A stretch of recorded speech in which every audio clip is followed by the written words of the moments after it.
Kling AI's motion control is taking character animation to the next level, allowing you to bring any character image to life with precise movements. With motion control, you have complete control over the character's motions, even the facial expressions.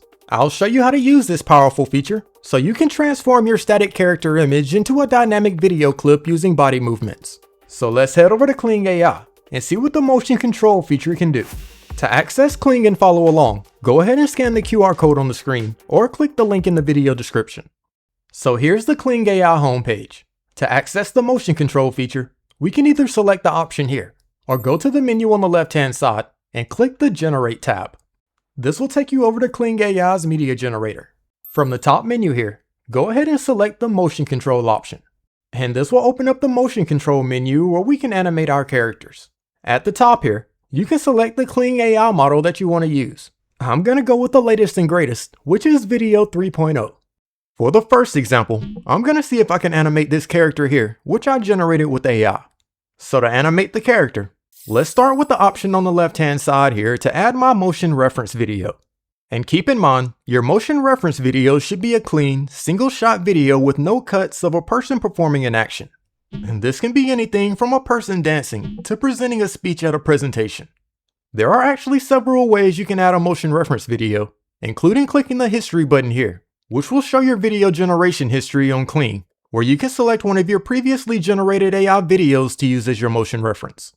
Or if you like, you can select the motion library option, which will pull up Kling's motion library, where you can search through tons of different presets that you can select for your video. Here we have several cool clips that you can use to test out motion control.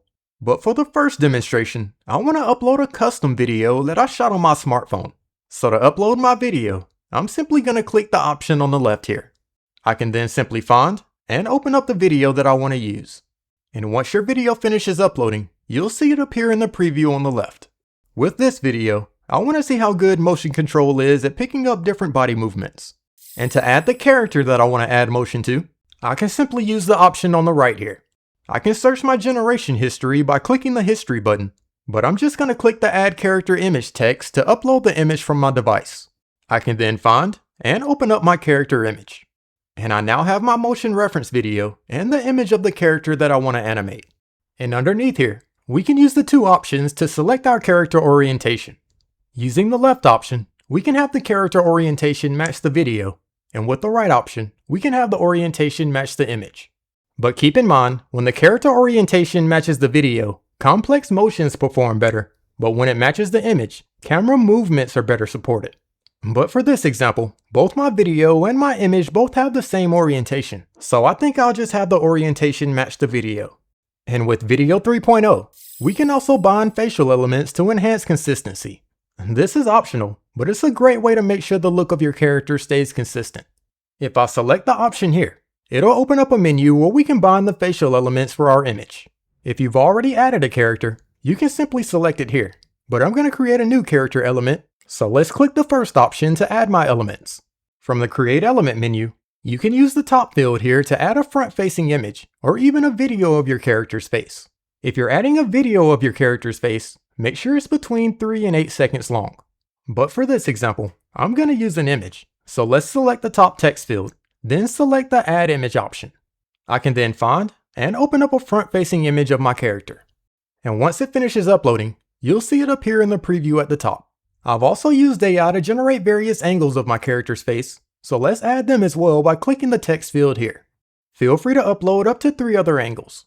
You can then name your element, and on the right-hand side, you can select your element tag. I'm going to tag mine as character. You can then describe your element using the bottom text field using under 100 characters. And once you're finished, go ahead and click the Generate button at the bottom right. And my character facial elements have now been bonded. The next thing we need to do is select our video settings.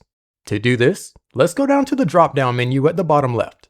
From here, you can select between a 720 or a 1080p resolution, and also select your number of outputs. But keep in mind, the settings you select will determine the amount of credits it takes to generate.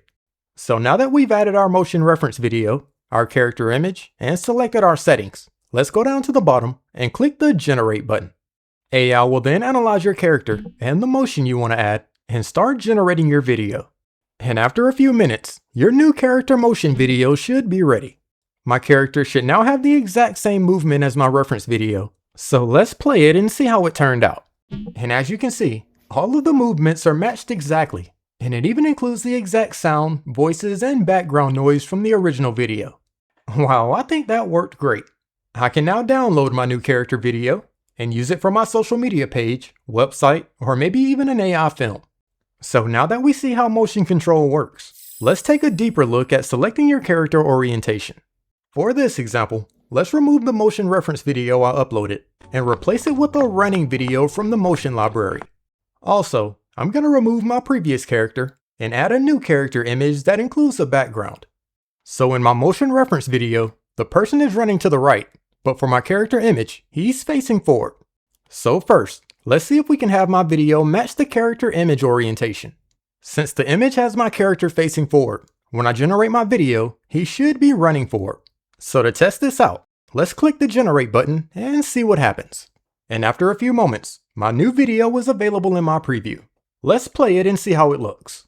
And as you can see here, since I selected to have my character orientation match my image, my character is running forward. You can even see the background movement, and it even includes the audio from the original video. But if I use the same reference video and the same character image, but this time I select to have the character orientation match the video, it should generate a video of my character running to the right. So let's click the generate button and see what happens. And after about 2 or 3 minutes, my video is ready. We can already see that my character is running to the right, just like my motion reference video, but let's play it and see how it looks. And as you can see, my character is now running to the right, and it looks like he's actually running through the landscape. I think that worked perfectly. It was able to pick up the exact movements of the video and apply it to my image. Another cool thing we can do when animating our character is add text prompts to adjust the background. Even though the motion is handled by the video, you can use a text prompt to change the environment. So just for fun, let's add a new motion reference video and upload a new character. For this example, I have a short clip of me shadowboxing, and I want to add the motion to my ninja character here. But for my character's background, I also want it to display a thunderstorm.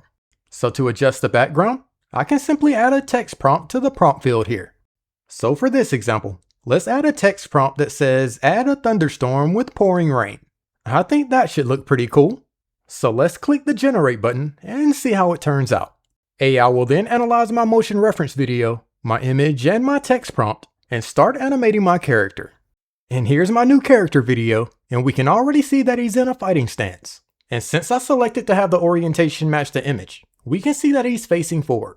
So let's play the video and see if it matches my movement and see if my storm is added to the background. Wow, I think this looks really cool. He matches my movements exactly, and the storm in the background gives it an exciting effect. So using text prompts, you can make some cool changes to your environment. But for the motion control feature, there's still one more thing I want to test out. So let's remove my motion reference video and my character image. And this time, I want to see how it does when generating facial expressions. For my character image, I'm simply going to go to the history button here and select the first character that I uploaded. And for my motion reference video, let's click the motion library button and see what we can find. They actually have a preset here called Expression Challenge, and I think this will work perfect for this example. So let's select it and add it as my motion reference video. I can then click the generate button and let's see how motion control handles facial expressions. And here's my new animated character. Let's play it and see how it turned out. And as you can see, the facial expressions and the hand movements look exactly the same. It even plays the music from the reference video. And the way it can match the motions is pretty incredible. So instead of spending hours trying to animate your AI characters, you can now do it pretty much instantly with the motion control feature on Kling AI. This is a super powerful feature, so if you haven't joined Kling AI yet, go ahead and scan the QR code on the screen, or click the link in the video description to try it out for yourself. And if you enjoyed the video, make sure you hit that like button and subscribe to the channel. Thanks for watching, and I'll see you next time.